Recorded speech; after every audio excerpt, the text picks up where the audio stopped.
네, 오늘 금식 마지막 날인데요. 네, 여러분 어떻게 잘 되십니까? 네, 어, 마지막 날이다 보니까 이게 머리가 좀 멍한 것 같아요. 그래서 지금 제가 아까 그 찬송가를 3절을 불러야 되는데 그냥 4절로 건너뛰고 지금 그랬던 것 같은데, 네, 혹시 다른 실수한 것도 없었죠? 네, 이렇게 새벽에 정신도 없는데 금식까지 하니까 막 사도신경을 제가 제대로 하고 있는 건지 막 분간이 안 될 정도인데, 네. 참. 네. 예전에는 이렇게 금식 3일 동안 해도 뭐 별로 이렇게 티도 안 나고 막 그랬었는데 지금은 이제 저도 이게 쉽지가 않은 것 같습니다. 여러분 혹시 금식하고 계신 분이 계시다면, 네, 힘드시겠지만 힘내시고 또 마지막까지 잘 인내하시기 바랍니다. 오늘 출애굽기 12장 37절에서 39절까지 말씀을 같이 함께 봉독했는데요. 애굽에서 나오다라는 제목으로 같이 함께 말씀을 나누겠습니다.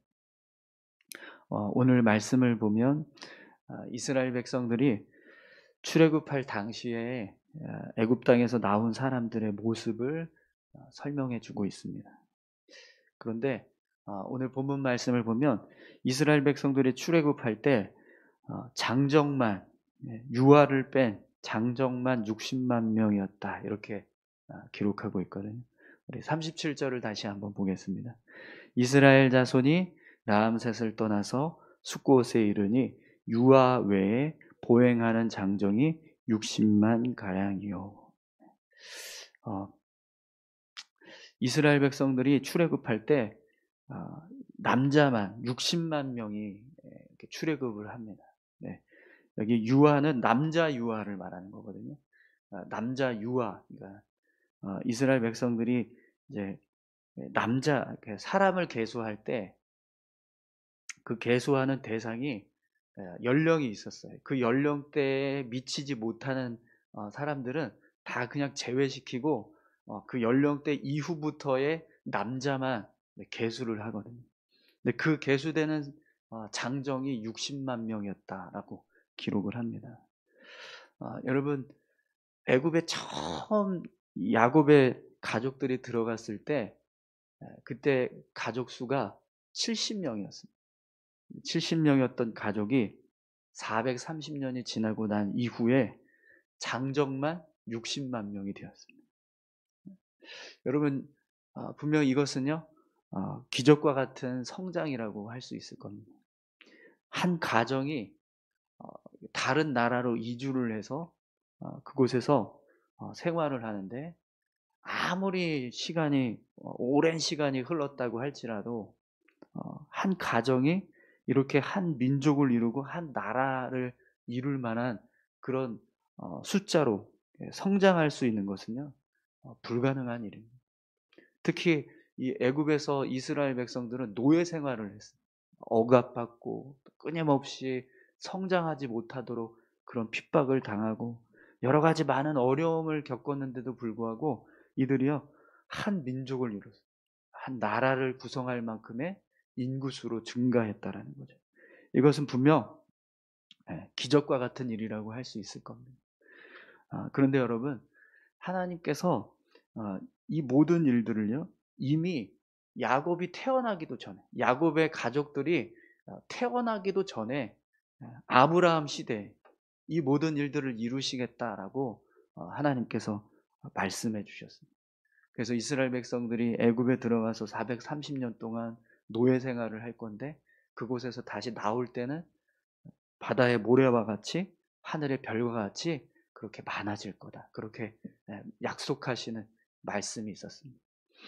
그래서 그 약속의 말씀대로 이스라엘 백성들은요, 결국 장정만 60만 명이 되는, 장정만 60만 명이라는 건 그 외에 여자나 또 노인들, 또 아이들 다 헤아리면 적어도 200만에서 250만 정도가 이 애굽에서 출애굽하는 이스라엘 백성들의 숫자였을 것이다, 이렇게 얘기하거든요. 그러니까 그렇게 많은 사람들이 애굽에서 출애굽하게 되는 일이 벌어지게 되는 거죠. 여러분, 이것은요, 하나님께서 이루신 은혜의 역사입니다. 하나님께서 아브라함을 축복하시고 또 그들의 후손들을 축복해 주셔서 이렇게 모든 이 한 70명의 가족이 200만 명이 넘는 수많은 사람들로 성장하는 기적과 같은 일이 일어나게 되었던 거죠.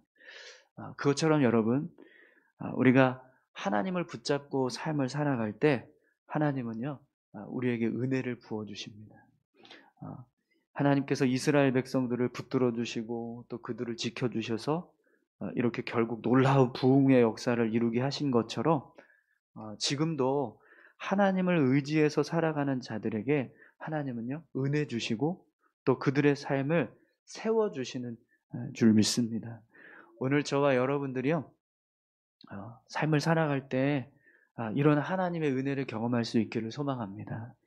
하나님께서 우리와 함께 해주시고 또 우리를 도와주셔서 내가 비록 아주 작고 연약하지만 결국 하나님께서 나를 창대케 하셨다. 이런 믿음의 고백들이 우리의 삶 가운데 있기를 축원합니다.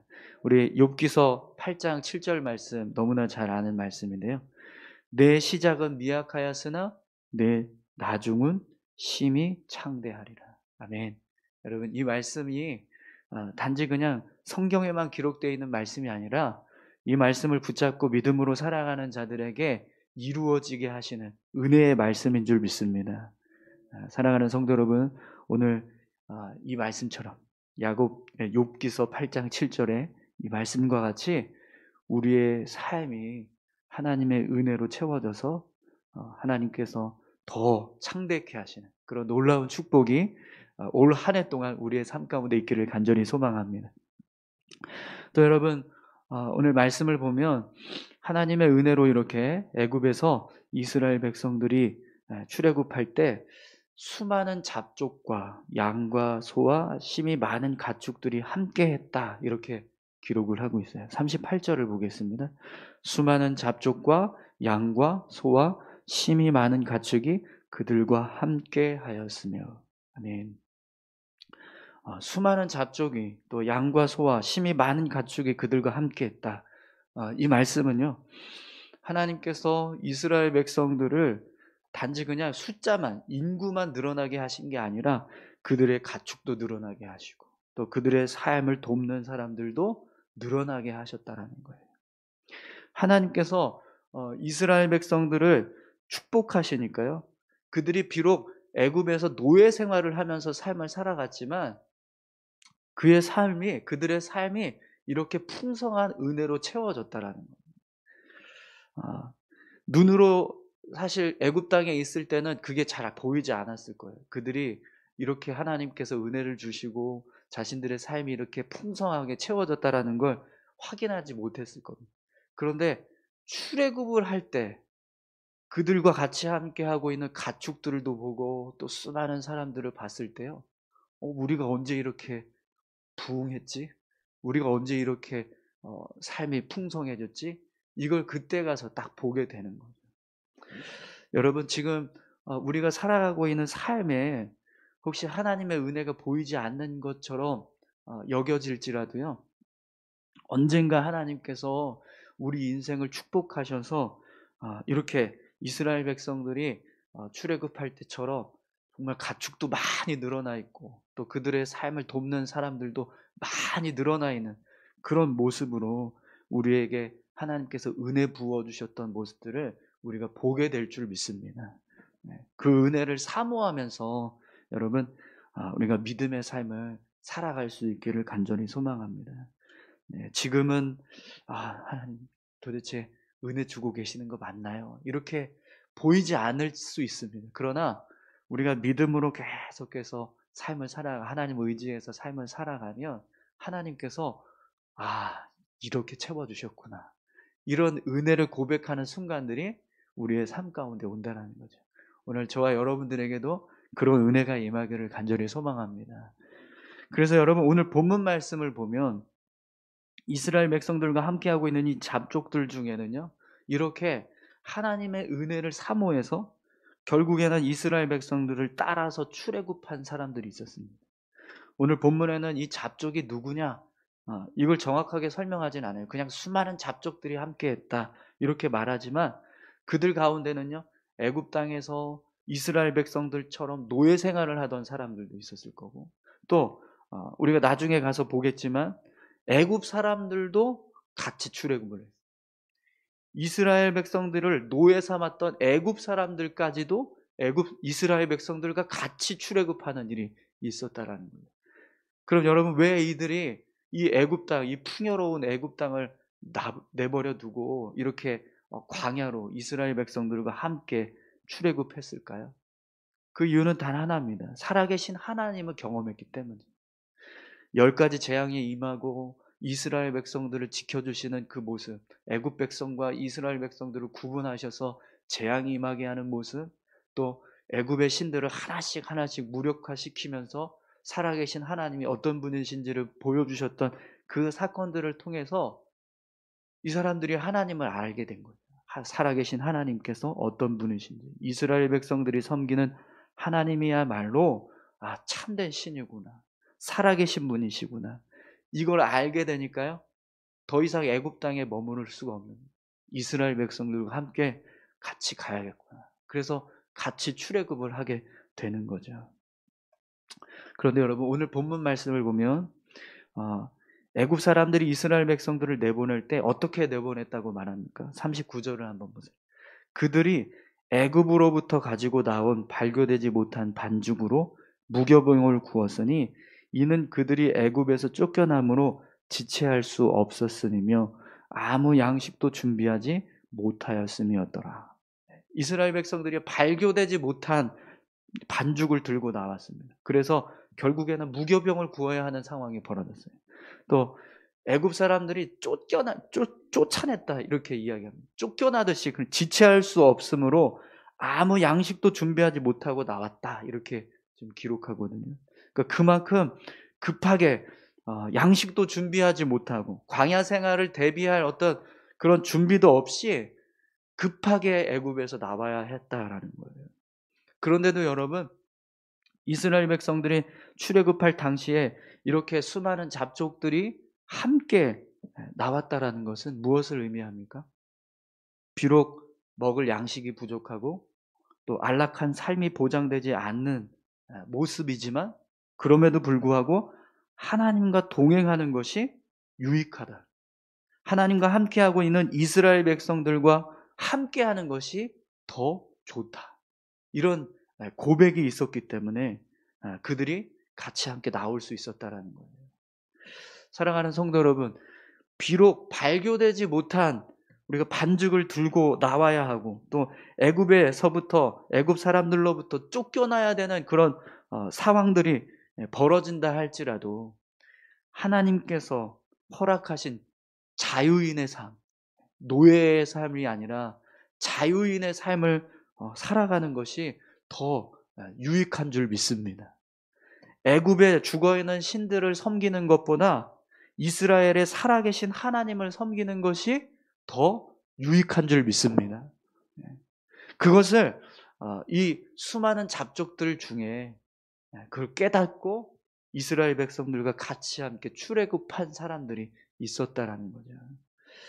여러분, 시편 84편 10절에 보면 이런 말씀이 있습니다.